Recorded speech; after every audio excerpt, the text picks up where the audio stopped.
Hello friends, welcome to the point solution. तो सामान्य विज्ञान यानी जनरल साइंस का जो 3000 एमसीक्यूज का रिवीजन एक्सप्रेस चल रहा था, इसका आज ये 24वां पार्ट है। आई होप कि आप पीछे के 23 पार्ट्स देख रहे होंगे। आप इनको देख करके तभी आगे का सीरीज देखें ताकि आपको और भी अच्छे से समझ में आए। इसमें हम ऐसे क्वेश्चंस कर रहे हैं जो आरआरबी 2018 में ग्रुप डी के एग्जाम में पूछा गया था, हर एक शिफ्ट में जो ग्रुप डी के एग्जाम में पूछा गया था। और ये आने वाले जितने भी आपके एग्जाम हैं, चाहे वो एएलपी का हो, टेक्नीशियन का हो, या जेई का हो, या फिर एनटीपीसी का हो, सबके लिए हेल्पफुल रहने वाला है। एक तो ये बाइलिंगुअल है, हिंदी इंग्लिश दोनों में। साथ ही साथ इसका जो पीडीएफ है, वो जो भी इसका पढ़ाया हुआ पीडीएफ है, वो नीचे एक टेलीग्राम चैनल दिया गया होगा। उसको अगर आप ज्वाइन कर लेते हो तो वहां पर ये पीडीएफ अपलोड हो जाते हैं। तो चलिए फिर मूव करते हैं हम लोग आज के क्वेश्चंस की तरफ। तो अब तक हम लोग 780 क्वेश्चन कर लिए थे, 781वें क्वेश्चन से आगे बढ़ना था। तो आज का जो हमारा पहला क्वेश्चन है, the leaves of angiosperm plants have dash type of venation, यानी आवृत्तबीजी पौधों की पत्तियों में कितने प्रकार की सिरा रचना होती है। ये वेनेशन का क्या मतलब है? जो वेन्स होती हैं, जैसे आपके शरीर में, आपके बॉडी में वेन्स होती है ना, नसें होती हैं जो नीले कलर की आपको शरीर पर दिखाई देती हैं, वैसे ही जो पौधे की पत्तियां होती हैं उनमें भी वेन्स होते हैं। ये आप कुछ इस तरीके का देख सकते हो। ये जो पौधों में ऐसी आप संरचना देखते हो, ये वेन्स है, ये इन्हीं को हम कह रहे हैं वेनेशन। तो ये कितने टाइप की होती हैं? ये 2 टाइप की होती हैं। सी आंसर हमारा करेक्ट है। एक तो आप इस पत्ती में जो देख रहे हो कि ये जालीदार संरचना बना रही है ना, आप देख सकते हो कि ऐसे कुछ जाल टाइप से बना रही हैं। लेकिन एक आपके ऐसे पत्ते होते हैं जिनमें जिनमें जो वेन्स होती हैं वो पैरेलल होती हैं, ऐसे ऐसे पैरेलल होती हैं, ठीक है। जैसे ये आपका धान का पत्ता है, जो अभी अभी धान की रोपाई हुई थी, आप अभी भी देख रहे होगे कि इनके पत्ते ऐसे लंबे लंबे होते हैं। साथ ही साथ इनमें जो सिराएं हैं, जैसे आप यहाँ पर देख रहे हो ना, इनमें ये सिराएं पैरेलल होती हैं ऐसे, है ना। तो ये 2 टाइप के वेनेशन होते हैं। सी आंसर हमारा करेक्ट है। इसी को हम लोग क्या कहते हैं? इसको हम लोग मोनोकॉट्स कहते हैं। ये मैं पहले भी डिस्कस कर चुका हूँ, ठीक है। ये आपका मोनोकॉट्स है, ये आपके डाइकॉट्स हैं, ठीक है। ये द्विबीजपत्री पौधे हैं, ये एक बीजपत्री पौधा है जिसमें एक बीज होता है। इसके एग्जाम्पल आप देख सकते हो, जैसे आपका ये धान हो गया, गेहूं हो गया, ऐसे जितने भी पौधे जो खाने वाले होते हैं अधिकांशतः, ठीक है, ऐसा जरूरी नहीं है, बट जितने भी अधिकांशतः खाने वाले पौधे होते हैं, खाने वाले का मतलब जिनसे हमको भोजन मिलता है। और बाकी ये जो आपका है, जितने फूल वगैरह होते हैं, जैसे गुलाब का फूल हो गया, लिली का फूल हो गया, है ना, उनमें कुछ इस तरीके के पत्ते पाए जाते हैं जिनमें जाल रूपी ये आपका वेन होता है, सिराएं होती हैं। तो 2 तरीके के सिराएं होते हैं, ये हमारा करेक्ट आंसर हो जाएगा। आगे है, dash is the main thinking part of the brain, यानी मस्तिष्क का सोचने वाला मुख्य भाग इनमें से कौन है। तो एक आपका होता है फॉर ब्रेन, एक आपका होता है मिड ब्रेन, और एक आपका होता है हिंड ब्रेन, ठीक है, हिंड ब्रेन। तो ये आप देख भी सकते हो, ये जो आप देख रहे हो पूरा स्ट्रक्चर यहाँ से लेकर के यहाँ तक, ये पूरा आपका क्या है? फॉर ब्रेन है। फिर ये छोटा सा स्ट्रक्चर यहाँ पे आप देख रहे हो, ये मिड ब्रेन है, और ये इतना पूरा जो पार्ट है ये आपका हिंड ब्रेन का पार्ट है। तो जो मेन सोचने वाला काम होता है वो फॉर ब्रेन यानी अग्र मस्तिष्क का होता है। अब आपसे एग्जाम में इस फॉर ब्रेन की जगह पर सेरिब्रम भी दे सकता है, ठीक है, सेरिब्रम। तो आपको सेरिब्रम पर टिक करना है, क्योंकि फॉर ब्रेन भी आगे चल करके मतलब कि फॉर ब्रेन में भी 3 पार्ट हो जाते हैं। सेरिब्रम हो गया, थैलमस हो गया, हाइपोथैलमस हो गया। तो इसमें जो सेरिब्रम है ये मेन सोचने का काम करता है। तो बी आंसर हमारा करेक्ट है। फॉर ब्रेन कह लो या फिर सेरिब्रम कह दो, राइट। आगे है, through multiple fission dash divides into many daughter cells simultaneously. तो ये आपका होता है प्लाज्मोडियम। प्लाज्मोडियम हमारा करेक्ट आंसर है कि इसमें मल्टीपल फिजन होता है। और वहीं पर ये जो प्लेनेरिया है, इसमें रीजनरेशन होता है ना, कि अगर एक जगह पर ये कट जाए, ठीक है, एक जगह पर ये कट जाए तो दोबारा, जैसे यहाँ पर कट गया और ये जो कटा हुआ पार्ट है ये दूसरा प्लेनेरिया बना लेता है, यानी ये रीजनरेशन की क्षमता रखता है। यीस्ट में बाइनरी फिजन होता है, बाइनरी फिजन, ठीक है। और ये जो हाइड्रा है इसमें भी बाइनरी फिजन होता है, बाइनरी फिजन। और ये जो प्लाज्मोडियम है इसमें मल्टीपल, ठीक है, मल्टीपल फिजन होता है। तो ये आप ध्यान में रखना, मल्टीपल फिजन किसमें होता है? प्लाज्मोडियम में। आगे है, वर्गीकरण के विभिन्न पदानुक्रमों में, पदानुक्रम बोले तो among the different hierarchies of classification which group has the largest number of organism with maximum similar characteristic.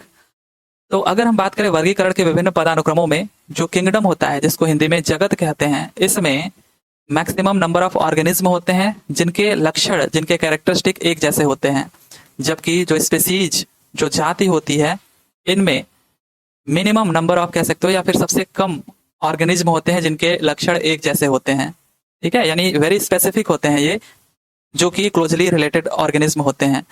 लेकिन जो जगत होता है इसमें मैक्सिमम नंबर ऑफ ऑर्गेनिज्म होते हैं, क्योंकि जगत में आपका क्या हो गया, प्लांट और प्लांट किंगडम और एनिमल जो किंगडम आपका होता है ना, यानी जंतु जगत और पादप जगत। तो इसमें तो डिफरेंट डिफरेंट ऑर्गेनिज्म आ जाएंगे ना, जो कि हो सकता है कि वो जैसे ये 5 6 हो गए तो ये एक ही जैसे कैरेक्टरिस्टिक शो करते हों। लेकिन जो स्पेसीज होते हैं, जो जाति होती हैं, इनमें बहुत ही कम नंबर में ऑर्गेनिज्म होते हैं जो एक ही जैसे कैरेक्टरिस्टिक को शो करें। तो यहाँ पर हमारा जो करेक्ट आंसर हो जाएगा डी, किंगडम। अगर आपसे पूछे ह्यूमंस के बारे में कि इनका क्लासिफिकेशन हम करते हैं तो ये कौन से किंगडम में आते हैं, तो ये एनिमिलिया में आते हैं। कौन से फाइलम में आते हैं, तो कॉर्डेटा में आते हैं। कौन से क्लास में आते हैं, मैमिलिया क्लास में आते हैं। कौन से आर्डर में आते हैं, तो प्राइमेट्स में आते हैं। कौन से फैमिली, तो ये आपका हो जाएगा होमोनिडिया। और जीनस की बात करें तो होमो, और स्पेसीज की बात करें तो सेपियंस। राइट, तो ये आपको ध्यान में रखना है। आगे है the number of atoms in 16 gram of oxygen is, यानी 16 ग्राम ऑक्सीजन में परमाणुओं की संख्या होगी, कितनी होती है। तो ऑक्सीजन बोले तो O2, ठीक है, डाइएटॉमिक है। और ऑक्सीजन का जो एटॉमिक नंबर होता है वो 8 होता है और एटॉमिक मास 16 होता है। तो हमको पता है कि जब भी हम परमाणुओं की संख्या निकालते हैं किसी भी एलिमेंट में, किसी भी कंपाउंड में या किसी भी चीज का, तो हम नंबर ऑफ मोल्स पहले निकालते हैं। नंबर ऑफ मोल्स कितना है, और नंबर ऑफ मोल्स आपका होता है एटॉमिक वेट। ये मैं आपको कई बार बता चुका हूँ। एटॉमिक वेट आप लिखना ऊपर और नीचे एटॉमिक मास लिखना। ठीक है, काफी आसान है, आप इसको कर सकते हो आसानी से। एटॉमिक वेट आपका जो दिया गया है कि 16 ग्राम ऑक्सीजन हमको लेना है, तो 16 ग्राम हमने ले लिया। एटॉमिक मास आपको पता है कि 16 होता है ऑक्सीजन का, लेकिन यहाँ पर तो दो दो एटम है ऑक्सीजन के, तो ये 16 × 2 यानी 32 हो जाएगा। तो ये नंबर ऑफ मोल्स आपका निकल के आ गया 1/2 यानी 0.5 मोल। ठीक है, तो नंबर ऑफ मोल्स कितना है, 0.5 मोल्स। अब आपको एक चीज पता है कि एक मोल में कितने एटम होते हैं, चाहे वो कोई भी चीज हो। एक मोल में 6.022 × 10⁻23 एटम या फिर मॉलिक्यूल या फिर आयंस होते हैं। तो ये फिक्स होता है, जैसे मैंने आपको कई बार बताया ना कि एक दर्जन में 12 चीजें होती हैं, वैसे एक मोल में इतने एटम होते हैं। तो आप बताइए 0.5 मोल है ये ऑक्सीजन का, तो इसमें कितने हो जाएंगे। तो आप इसको 0.5 से मल्टीप्लाई कर दो, यानी कि ये जो है ये आधा हो जाएगा, है ना। आप इसको 1/2 लिख लो, तो जो आपका आंसर हो जाएगा, यहाँ पर कोई भी आपका आंसर मैच नहीं कर रहा है। ठीक है, अब ये क्वेश्चन या तो गलत पूछा गया था या तो आंसर ही गलत फ्रेम किया गया था। ये इनमें से कोई भी आंसर सही नहीं है। जो आंसर आपका सही होगा वो आप इसको 2 से डिवाइड करके देखोगे तो वो लगभग आपका आ जाएगा 3.011 × 10⁻23 के करीब। ये आपका आंसर करेक्ट होना चाहिए, इसको आप ध्यान दीजिएगा। ये आपका नंबर ऑफ मोल्स ऐसे निकालते हैं, और जितने नंबर ऑफ मोल्स है उसमें आप गुणा कर दोगे किसका, एवोगैड्रो नंबर का। इसको एवोगैड्रो नंबर कहते हैं। एक मोल में इतने एटम होते हैं, तो 0.5 मोल में इसका 0.5 का 0.5 से गुणा हो जाएगा। आगे है what happens when a metal reacts with oxygen. जब एक धातु ऑक्सीजन के साथ अभिक्रिया करती है तो ये क्या बनाता है, तो ये मेटल ऑक्साइड बनाता है। जैसे Mg आपका मेटल हो गया, ये मेटल ऑक्साइड यानी MgO बनाएगा। ठीक है, यानी Mg + O2 ये आपका हो जाएगा MgO। यहाँ पर आप 2 कर लो, यहाँ भी आप 2 कर लो। ऐसे ही पोटेशियम आपका मेटल है, ये आपका ऑक्सीजन के साथ अगर रिएक्ट करता है तो ये K2O बनाएगा, पोटेशियम ऑक्साइड। यहाँ पर अगर आप 2 करते हो तो यहाँ भी 2 करना होगा, ये 2 2 जा 4 यानी यहाँ पर 4 की हो जाएगा। तो ये आपके मेटल ऑक्साइड्स बनाते हैं, और ये नेचर में क्षारीय होते हैं। ये भी मैं आपको कई बार बता चुका हूँ कि जो मेटल के ऑक्साइड होते हैं क्षारीय, और जो नॉन मेटल के ऑक्साइड होते हैं ये एसिडिक होते हैं, यानी अम्लीय होते हैं। ठीक है, एसिडिक कैसे याद करना था, अ से अधातु और अ से अम्लीय। ठीक है, यानी अधातु के ऑक्साइड अम्लीय होते हैं, तो बचा जो आपका धातु वो क्षारीय हो जाएगा। आगे है which of the following element is known as wonder element. इनमें से किस तत्व को वंडर एलिमेंट के नाम से जाना जाता है, तो ये आपका होता है टाइटेनियम। सी हमारा करेक्ट आंसर है। Ti सिंबल होता है, स्कैडियम के ठीक बाद आता है। तो इसका जो एटॉमिक नंबर है वो 22 है। क्यों वंडर एलिमेंट के नाम से फेमस है, because of low density and high tensile strength. High tensile strength यानी कि डेंसिटी लो होने के बावजूद भी इसका जो टेंसाइल स्ट्रेंथ है, तन्यता का गुण है, वो बहुत ज्यादा होता है। इस वजह से काफ़ी जगहों पर यानी जो इंडस्ट्रीज वगैरह है, फैक्ट्रीज वगैरह या कॉमर्शियल यूज के लिए टाइटेनियम का यूज किया जाता है। ये एक ऐसा एलिमेंट था जो जाने अनजाने में लोग यूज करते थे, लेकिन इसका नाम ही नहीं पता था। तो बहुत बाद में, मतलब कि बहुत यूज हो जाने के बाद इसको नाम दिया गया था टाइटेनियम। तो ये एक वंडर एलिमेंट के नाम से फेमस आपका तत्व है। आगे है the weakest acid among the following is. Formic acid है, बेंजोइक एसिड, ऑक्सैलिक एसिड और हाइड्रोफ्लोरिक एसिड। इनमें से वीकेस्ट, जो सबसे दुर्बल अम्ल है, जिसका पीएच वैल्यू सबसे कम है, वो आपका है benzoic acid. C6H5COOH carboxylic group का ये आपका एसिड है। बेंजोइक एसिड जिसका पीएच वैल्यू कम होता है, सॉरी पीएच वैल्यू ज्यादा होता है ना, जिसका ज्यादा होगा पीएच वैल्यू, वो आपका क्या होगा, सबसे वीक होगा, है ना। इसका जो पीएच वैल्यू होता है वो 4 पॉइंट समथिंग होता है, 4.2 के करीब या 4.23 के करीब। बाकी का इनसे कम होता है। जो फार्मिक एसिड है ये 2 पॉइंट समथिंग होता है। तो बेंजोइक एसिड यहाँ पर सबसे दुर्बल अम्ल है या फिर वीक एसिड है। और ये जो फॉर्मिक एसिड है, ध्यान देना, ये चींटियों के डंक में पाया जाता है या बिच्छुओं के डंक में पाया जाता है, जिसको आप कहते हो आंट स्टिंग, ठीक है। और ऑक्सैलिक एसिड जो है ये टमाटर में पाया जाता है। तो यहाँ पर बी ऑप्शन करेक्ट हो जाएगा, जो कि सबसे वीक एसिड था। आगे है how does the metallic property of an element change in modern periodic table. तो जो मॉडर्न पीरियोडिक टेबल है उसमें मेटेलिक प्रॉपर्टी यानी धात्विक गुण किस प्रकार चेंज होता है। जब आप लेफ्ट टू राइट जाते हो तब, और जब टॉप टू बॉटम आते हो तब। तो आपने देखा होगा कि जो पीरियोडिक टेबल है उसमें लेफ्ट साइड में आपका जितने होते हैं वो मेटल्स होते हैं, जैसे lithium, beryllium, sodium, magnesium, potassium, calcium. जैसे जैसे आप राइट साइड मूव करते हो ये ट्रांजिशन मेटल्स आ गए, धीरे धीरे आपके मेटलाइट्स आएंगे, पहले उपधातु फिर नॉन मेटल्स आएंगे यानी अधातु आ जाते हैं। तो लेफ्ट टू राइट जाते समय ये मेटेलिक प्रॉपर्टी है वो डिक्रीज हो गई ना, तो ये आपका डिक्रीज होता है। लेकिन वहीं पर जब आप टॉप टू बॉटम आते हो, है ना, टॉप टू बॉटम, तो आप देखोगे जो मेटेलिक प्रॉपर्टी है वो इंक्रीज होती चली जाएगी और भी ज्यादा ये मेटेलिक होते चले जाएंगे जो एलिमेंट्स हैं। तो यहाँ पर इन ऑप्शंस के हिसाब से जो हमारा करेक्ट आंसर हो जाएगा कि metallic property decreases from left to right in period but increases from top to bottom in a group. यानी ग्रुप वाइज नीचे आते समय मेटेलिक प्रॉपर्टी इंक्रीज होती है। आगे है at what temperature can water exist in both liquid and solid state. तो किस तापमान पर पानी तरल और ठोस दोनों स्थितियों में रह सकता है। तो सिंपल सी बात है, 0 डिग्री सेंटीग्रेड पर आप जानते हो कोई भी बर्फ यानी जो आइस होता है, जब आप उसको हाई टेम्परेचर देते हो, मतलब ये 0 डिग्री से कम के टेम्परेचर पर ये बर्फ जमा होगा। जब आप इसको टेम्परेचर बढ़ाते हो, ठीक है, तो ये एक ऐसा टेम्परेचर आएगा 0 डिग्री पर पहुंचेगा। उसके बाद जब ये 1 2 3 ऐसे बढ़ता चला जाएगा तो ये जो बर्फ है वो लिक्विड में कन्वर्ट हो जाएगा, है ना। ऐसे ही उल्टा, जब लिक्विड है आपका ये, ठीक है, इसको आप जमाना चाहते हो, बर्फ बनाना चाहते हो, तो आप टेम्परेचर गिराओगे। यानी अगर ये आपका रूम टेम्परेचर पर है 25 डिग्री सेंटीग्रेड पर, तो आप इसको कम करोगे, ये तब तक आपका बर्फ नहीं बनेगा जब तक ये 0 डिग्री सेंटीग्रेड पर ना आ जाए। और उसके बाद और नीचे जाते जाते और भी जमना शुरू हो जाएगा, है ना, यानी सॉलिड में कन्वर्ट हो जाएगा।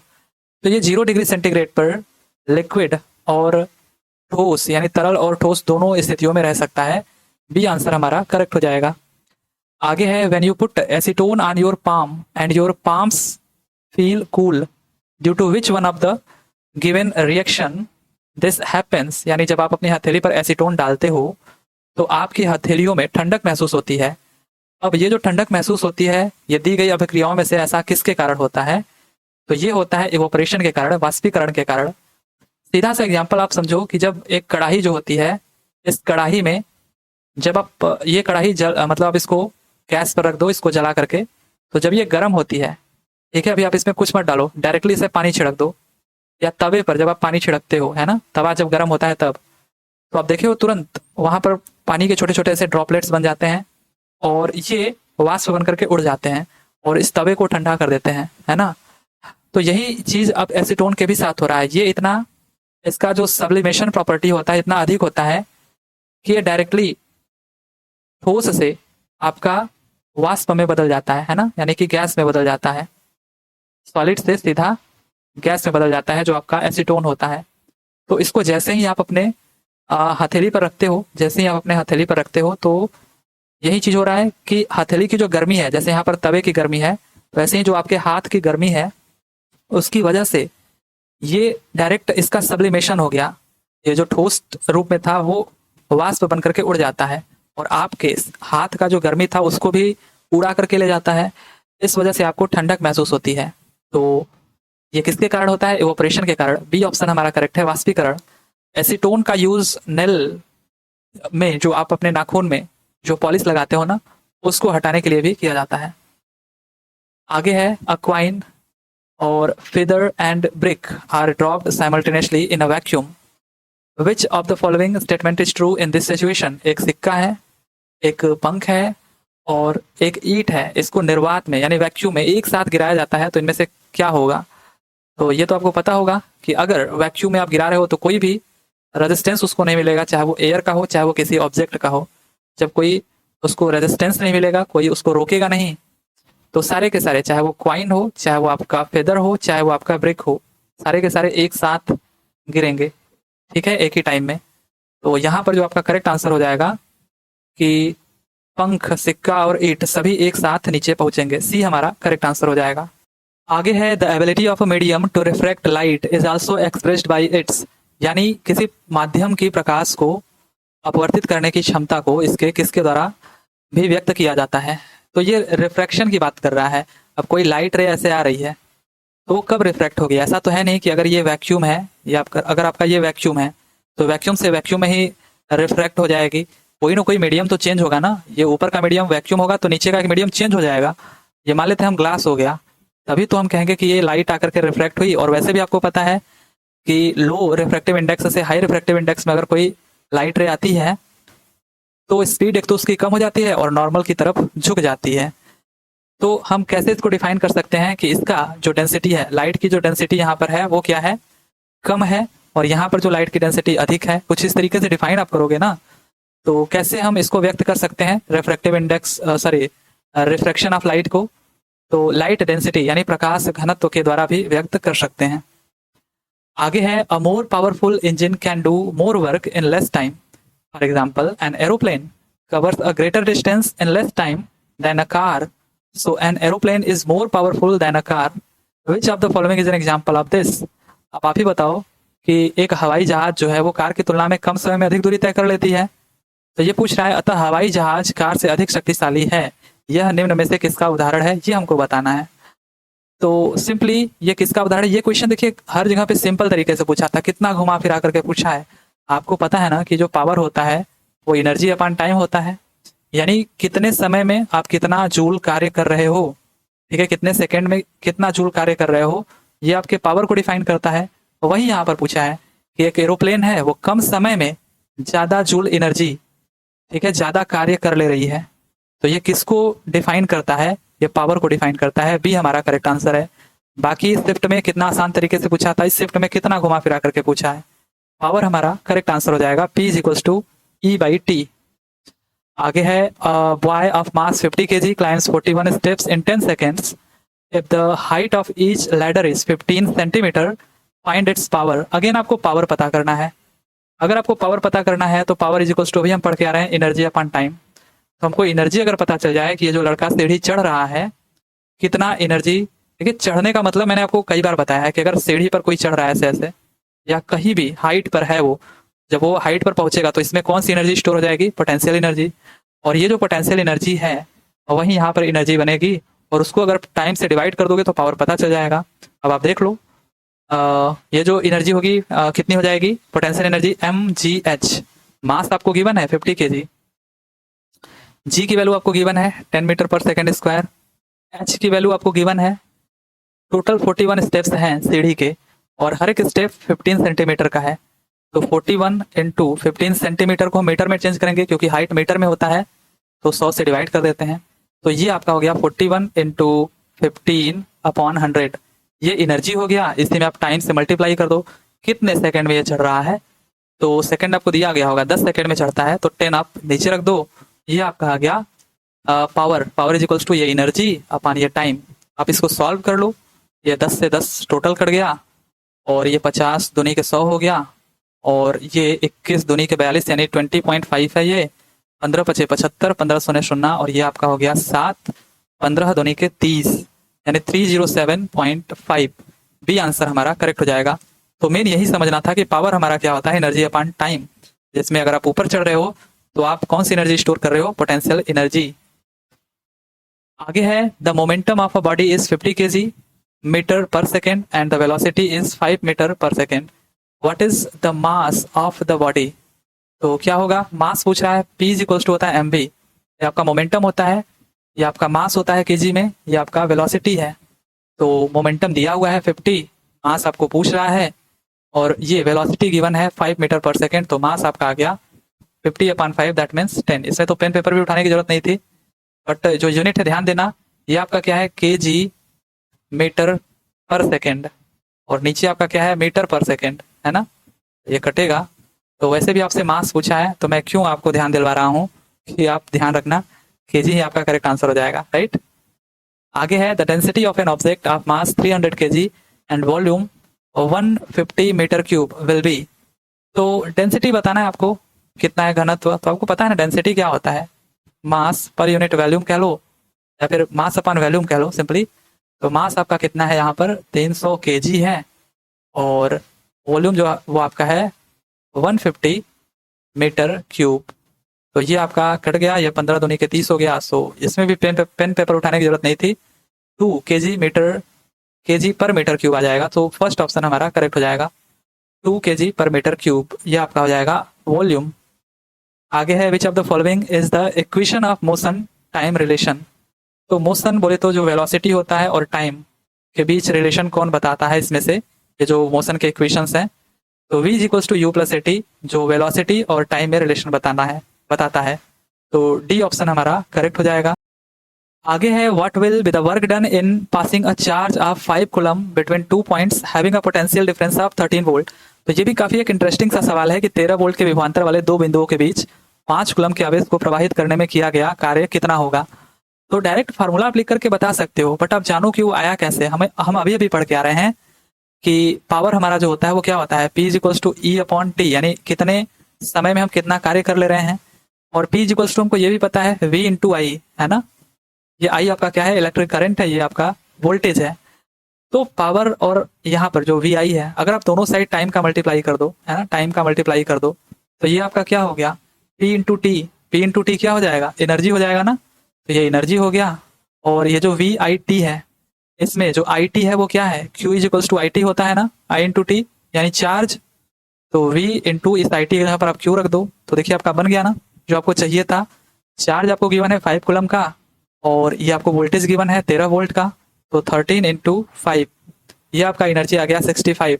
तो हमसे वर्क डन पूछा है ना, वर्क डन। तो वर्क डन हमको इलेक्ट्रिकल टर्म में बताना है, तो वर्क डन ही हमारा क्या होता है? एनर्जी होता है। तो वर्क डन ही हमारा एनर्जी है, और एनर्जी हमारा V इंटू क्यू। सो 13 इंटू 5 65 जूल हमारा करेक्ट आंसर हो जाएगा। तो ये आप जो फार्मूला है एनर्जी का या वर्क डन का, कि ये वोल्टेज इंटू चार्ज होता है, इसको आप ध्यान में रखिएगा। आप डायरेक्टली 2 सेकंड में आंसर बता सकते हो। आगे है which of the following compound is known as caustic soda. तो कास्टिक सोडा आपका NaOH होता है, ये सोडियम बाइकार्बोनेट बेकिंग सोडा, ये NaCl सोडियम क्लोराइड साधारण नमक, ये Na2CO3 सोडियम बाइकार्बोनेट है जो कि वॉशिंग सोडा होता है। आगे है the chemical formula of lime water as. तो लाइम वाटर यानी चूने का जो पानी है, ये आपका होता है CaOH का ट्वाइस। डी आंसर हमारा करेक्ट है। ये आपका है क्विक लाइम, है ना, क्विक लाइम। अन बुझा चूना, ये बुझा चूना। और ये आपका क्या है? कैल्शियम कार्बोनेट, ये इसी को संगमरमर कहते हैं या लाइम स्टोन कहते हैं। तो लाइम वाटर कहे तो CaOH का ट्वाइस, और लाइम वाटर की जगह पर लाइम स्टोन कहे, लाइम स्टोन, तो ये आपका क्या होता है? कैल्शियम कार्बोनेट, यानी चूना सूखने के बाद जो हो जाता है उसको हम कह रहे हैं, राइट। आगे है which group of periodic table is also called group 0 of the periodic table. तो ये ग्रुप नंबर 18 को ही कहते हैं। ग्रुप नंबर 18 को हम ग्रुप 0 भी कहते हैं, जिसमें सारे के सारे इनर्ट या फिर नोबल गैसेस आती हैं। विच of the following contains citric acid. किसमें सिट्रिक अम्ल होता है? तो ऑरेंज में होता है, राइट। बी आंसर हमारा करेक्ट है। या फिर एस्कॉर्बिक एसिड आप कह लो। और इमली में टार्ट्रिक होता है ना, टैमरिंड। ये आपका टार्ट्रिक एसिड देखो ग्रेप्स में है, टैमरिंड में है। आई होप कि आपको ये दिख रहा होगा। लैक्टिक एसिड किस में होता है? कर्ड में, दही में, या ये हमारे शरीर में बनता है जिससे हमें थकान महसूस होती है, लैक्टिक एसिड। फॉर्मिक एसिड की बात करें तो अभी हम पढ़ के आ रहे हैं आंट के स्टिंग में या फिर बिच्छुओं के डंक में, ठीक है। तो फार्मिक एसिड कहाँ पाया जाता है? आंट स्टिंग हो गया, गैस्ट्रिक जूस HCl ये ह्यूमन स्टमक में, ऑक्जेलिक एसिड टोमेटोज में, और एसिटिक एसिड ये विनेगर में। तो बी हमारा करेक्ट आंसर है कि सिट्रिक एसिड संतरे में पाया जाता है। आगे है सही विकल्प चुनते हुए अल्कोहल की समजातीय श्रृंखला को पूरा करना है, यानी ये अल्कोहल ग्रुप के सीरीज दिए गए हैं, इनमें मिसिंग वाले को बताना है।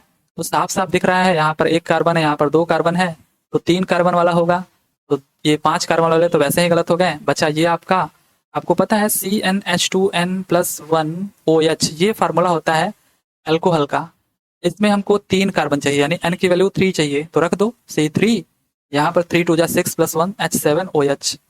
तो अगर आपको फार्मूला पता है तो भी बता सकते थे, अदरवाइज आप ऐसे एलिमिनेट करके ऑप्शन भी कुछ हद तक पहुंच सकते थे। तो पहला आंसर हमारा करेक्ट हो जाएगा। आगे है which of the following types of epithelial tissue forms a leaning of lung alveoli.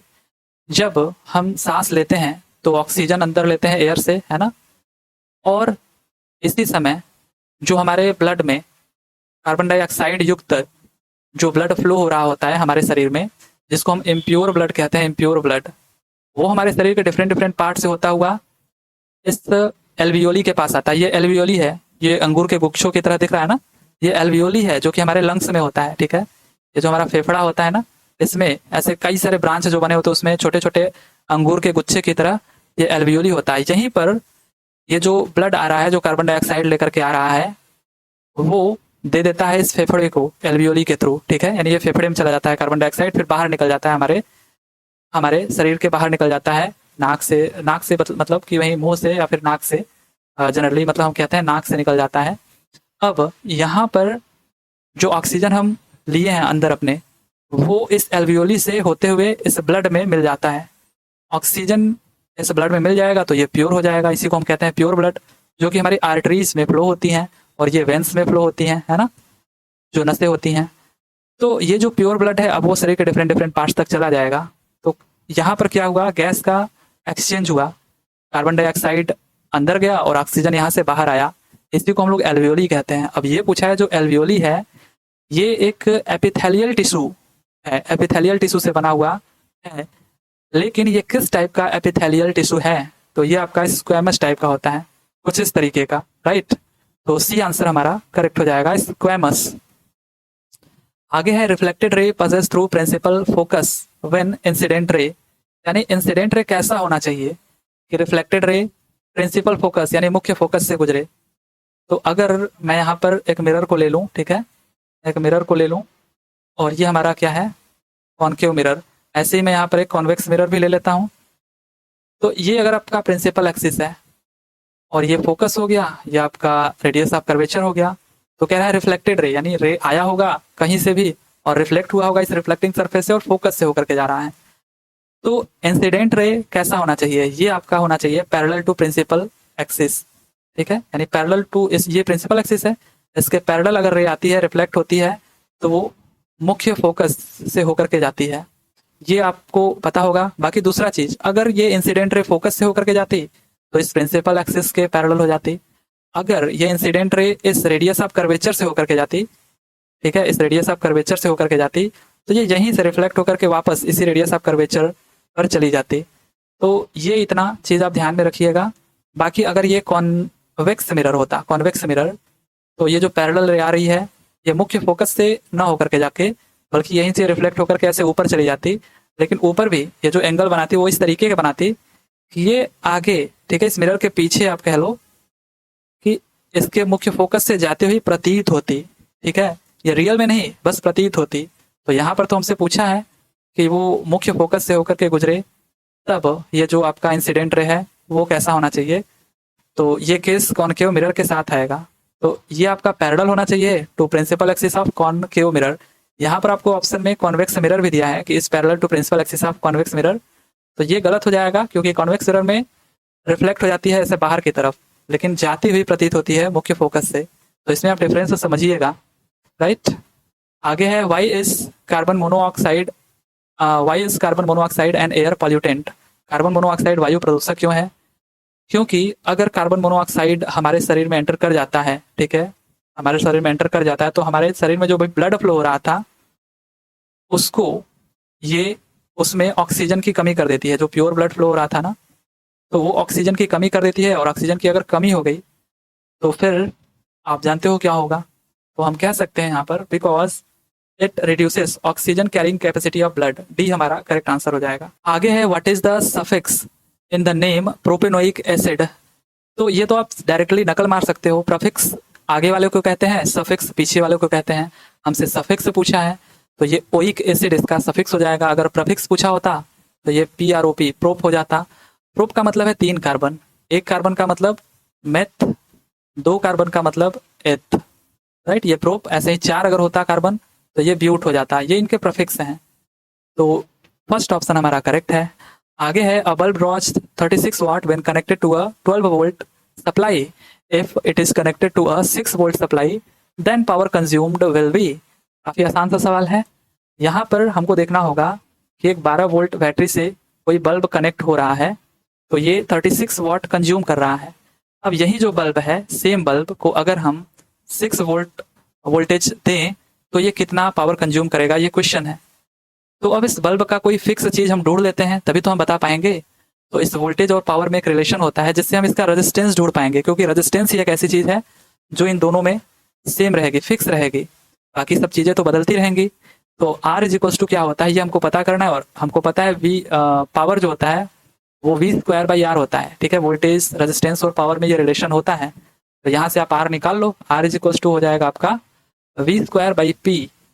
तो V की वैल्यू यहाँ पर पहले के केस में कितनी है, 12, तो इसका स्क्वायर करोगे तो 144 आ जाएगा, और पावर 36 वाट है, 36 वाट। तो ये आपका हो गया 36 चौका 144। तो रेजिस्टेंस आपका 4 ओम आ गया, यानी इसका भी रेजिस्टेंस 4 ओम है, इसका भी रेजिस्टेंस 4 ओम है। तो अब यहाँ से आप आसानी से पावर बता सकते हो कि ये कितना पावर कंज्यूम करेगा। अभी ये जो हमने रिलेशन यूज किया P is equal to V²/R का, तो हमको यहाँ से भी ये रिलेशन यूज कर लेना है। V² की वैल्यू गिवन है। अब ये 6 वोल्ट हो गया है ना, 6 वोल्ट, तो ये 36 हो जाएगा। और रेजिस्टेंस की वैल्यू अभी अभी आपने देखा 4 ओम आ चुका है, तो ये 4 हो जाएगा, 4 9 36। तो ये आपका 9 वाट करेक्ट आंसर हो जाएगा। आगे है कि consider 2 wires of the same material. देखिए, इलेक्ट्रिसिटी से काफी क्वेश्चन पूछे जाते हैं और पूछे भी जाएंगे, तो इसको आप जरूर तैयार करिएगा। ये 1-2 नंबर फिक्स करता है आपका, ठीक है, या हो सकता है 3 नंबर का भी पूछ दे। तो इसमें बोल रहा है कि consider 2 wires of same material but the ratio of their cross sectional area is 1:10 and the ratio of their length is 2:5. If the same 10 volt battery is connected across these 2 wires separately, what will be the ratio of the current flows in these 2 wires? तो 2 wire हैं, दोनों की जो shape size है वो थोड़ा अलग अलग है। कैसे है, एक पतला है थोड़ा और छोटा है, और एक बड़ा भी है और उसका जो क्रॉस सेक्शनल एरिया है वो भी ज्यादा है ना। तो अगर इन दोनों को एक सेम बैटरी से हम कनेक्ट कर रहे हैं, ठीक है, मतलब एक बार आप इसको कनेक्ट करो 10 कितना दिया है यहाँ पर, same 10 volt battery, 10 volt battery से एक बार इसको भी आप इतने ही 10 वोल्ट के बैटरी से कनेक्ट करो। तो कह रहा है इसमें जो करंट फ्लो होगा उसका रेशियो क्या होगा। इसमें जो करंट फ्लो होगा I1 I2, ठीक है ना, ये I1 है और ये I2 है, तो वो कितना होगा। अगेन इसमें क्या चीज फिक्स होगा, आपका रेजिस्टेंस। अगर रेजिस्टेंस निकल जाए तो हम बता सकते हैं, क्योंकि वोल्टेज तो पता ही है। तो रेजिस्टेंस जो होता है वो ρL/A होता है, और लेंथ और एरिया क्रॉस सेक्शन ही चेंज हो रहा है हमारा। अब ये कह रहा है एक ही मटेरियल के दोनों बने हैं, इसका मतलब इनकी रेजिस्टिविटी सेम है। अगर एक ही मटेरियल के बने हैं तो बस चेंज क्या हो रहा है, L और A। तो आप लिख लो, पहले R1 निकालो। ये मैं मान रहा हूँ कि इसका जो रेजिस्टेंस है वो R1 है, इसका R2 है। तो R1/R2 क्या हो जाएगा, ये आपको निकालना है। तो ये सिंपली हो जाएगा, R1 हो जाएगा L1/A1, L1/A1, और R2 हो जाएगा L2/A2, और ये सीधा सीधा हो जाएगा आपका L1/A1 है, तो L1/L2 इंटू A2/A1, कुछ इस तरीके से हो जाएगा। अब आप देख लो, जो रेशियो है वो यहाँ पर रख दो, यही तो रेशियो आपको दिया है। R1/R2 कितना आ जाएगा, L1 और L2 का रेशियो 2:5 है, तो 2:5 हमने रख दिया। A2 और A1 का रेशियो, ये है A1 A2 का रेशियो, ध्यान देना, ये A1 है, ये A2 है, हमको तो उल्टा लिखना है, A2 A1, तो ये उल्टा हो जाएगा 10, और ये 1 हो जाएगा नीचे। आप इसको काट पीट दो, 5 दूना का 10 हो जाएगा ये, और ये 2 × 2 4 हो जाएगा, तो 4/1 आ गया। ये जो रेजिस्टेंस का रेशियो है वो 4/1 आ गया, 4:1। लेकिन हमको तो करंट का रेशियो चाहिए, और आपको पता है I is equals to V/R होता है ना, यानी I इनवर्सली प्रोपोर्शनल होता है R के। तो ये जो रेशियो है वो भी रिवर्स हो जाएगा। अगर आप देखोगे जो R1/R2 आया है ये किसके बराबर होगा, ठीक उल्टा होगा, I2/I1 के होगा।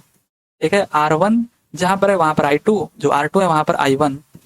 तो हमको तो I1/I2 निकालना है ना, तो ये आप उल्टा कर दो 1/4।